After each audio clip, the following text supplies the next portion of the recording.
लड़ाई हुई इससे, इसलिए इसने उसे गोली मार दी। यस, यही बात अभी तक आया है।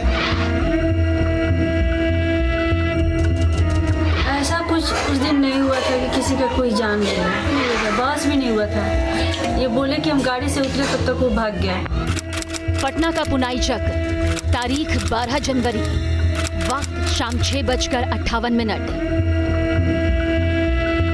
ये वो वक्त था जब एक भीड़ भाड़ वाले इलाके में बदमाशों ने इंडिगो एयरलाइंस के अधिकारी रुपेश कुमार सिंह के सीने में 6 गोलियां उतारकर उन्हें मौत की नींद सुला दी।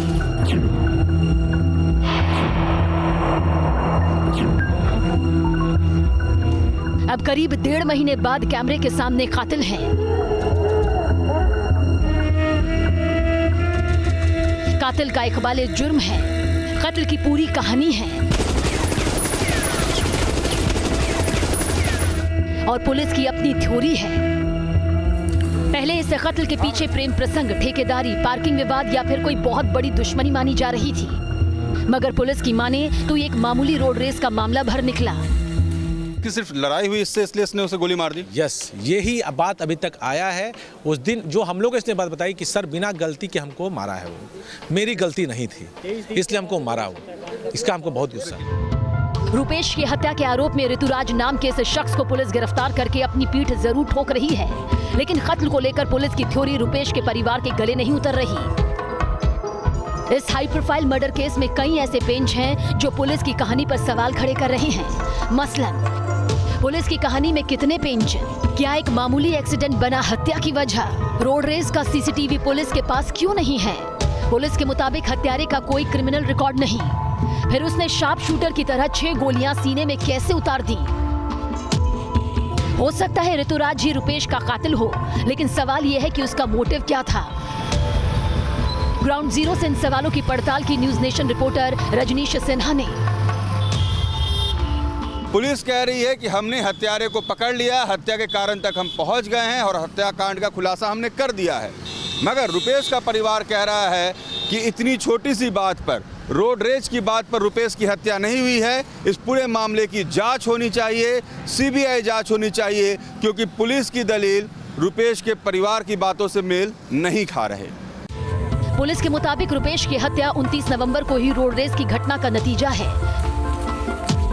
उस दिन रुपेश सिंह की गाड़ी का ऋतुराज की बाइक के साथ एक्सीडेंट हुआ था, जिसके बाद रुपेश ने उसे जमकर पीटा। इसी का बदला 12 जनवरी को ऋतुराज ने रुपेश की हत्या करके लिया। जो इसने धुंधली से बात बताई थी कि छठ के बाद और दिसंबर 2 तारीख के पहले की ये बात बताता है कि हमारा एक बार एक एक्सीडेंट होते होते बचा था, जिसमें कि जो ड्राइवर था उसने मुझे पीटा था। कि सिर्फ लड़ाई हुई इससे, इसलिए इसने उसे गोली मार दी। यस, यही बात अभी तक आया है। उस दिन जो हम लोग इसने बात बताई कि सर बिना गलती के हमको मारा है, वो घटनास्थल पे भी 4 लोग थे, इसने भी 4 लोगों की ही बात बताई है। एक व्यक्ति ये है, इस व्यक्ति ने गोली मारी है, इसने कबूला है और वो हम लोगों ने वेपन उसका बरामद किया है। आपने एसएसपी को सुना, अब कातिल ऋतुराज को भी सुनिए, जो पुलिस की कहानी पर मुहर लगा रहा है। ये गाड़ी स्पीड में थी सर, 2 धक्का लगते लगते बचा था, बस मरते मरते बच गए। गाड़ी में और कोई था? मारने लगा हमको। क्या बोल रहा था? बस उतर के मारने लगा। हम रिक्वेस्ट कर रहे हैं कि छोड़ दीजिए, मारने लगा सर। हमको मारे बिना मतलब का इस बात को सर। कितनी गोली चलाई थी? याद है? याद है 4-5 कितने दिन से प्लान कर रहे थे इसके लिए? मरते हुए जब बचे थे तो ये कब की घटना है, याद है कोई? दिवाली के पहले या दिवाली के बाद? नवंबर लास्ट में। जानते थे किसको गोली मार रहे हो? नहीं। लेकिन कातिल और पुलिस की ये बातें आसानी से गले के नीचे नहीं उतरती, क्योंकि रोड रेस के मामलों में अक्सर देखा जाता है कि जो भी घटना होती है, फैसला ऑन द स्पॉट होता है। ऐसे में ऋतुराज को रुपेश से बदला लेने के लिए 1.5 महीने का वक्त आखिर क्यों लगा?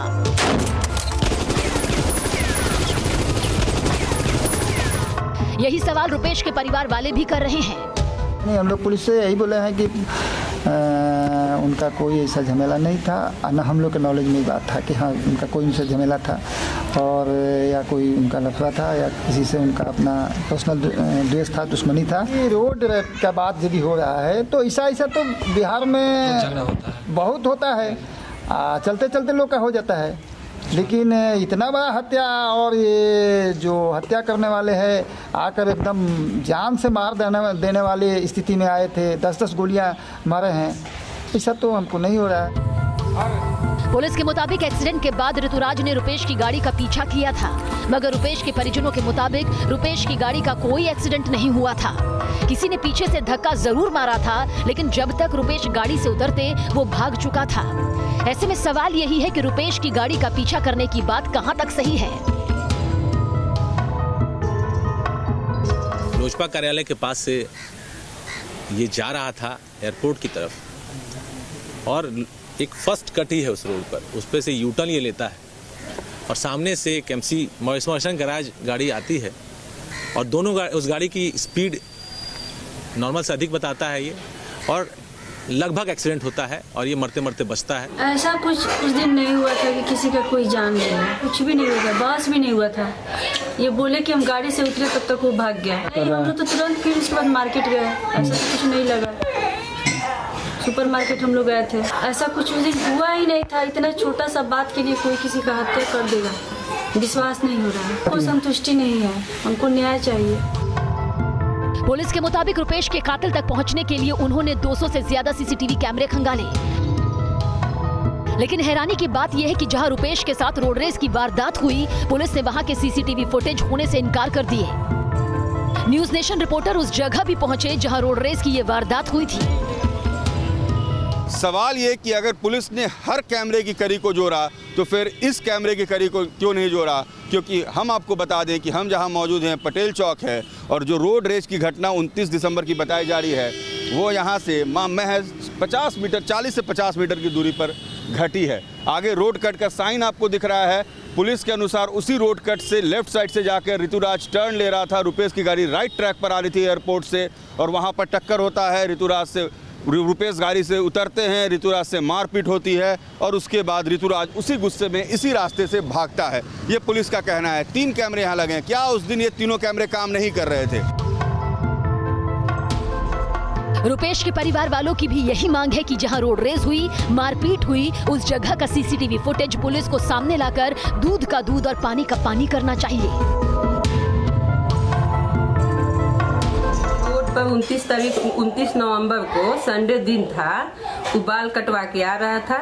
लड़का आके, वो तो 2 लड़का को बोला था, जो 2 लड़का आके पीछे से ठोक दी। हम निकले उसके गरिया देखने के लिए, तो वो अपना हमको सॉरी बोल के अपना चला गया। हम अपना आगे यदि वो बताया है कातिल जो नहीं, माने इस जगह नहीं उस जगह हुआ है, SP साहब को बात को मानते हैं, ये इस जगह नहीं उस जगह हुआ है, तो उसका CCTV कैमरा से निकलवा के और कातिल का और जिस दिन मार पीट जो भी हुआ था, दूध के दूध पानी के पानी हम लोग के सामने ऊपर कर हो गया।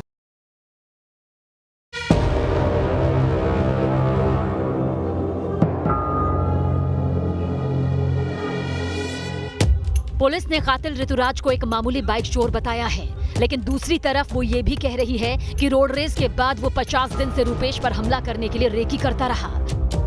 इतना ही नहीं, उसने 4 बार रुपेश पर हमला करने की कोशिश भी की।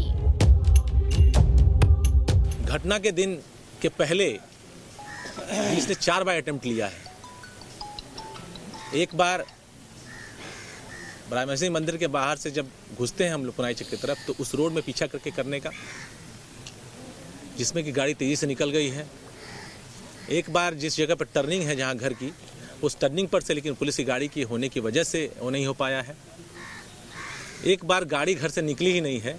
जिस दिन ये घटना घटी है उस दिन भी ये लोग लगातार मूवमेंट करते रहे हैं, और अपार्टमेंट के सामने जाके देखा भी है गाड़ी आई है कि नहीं आई।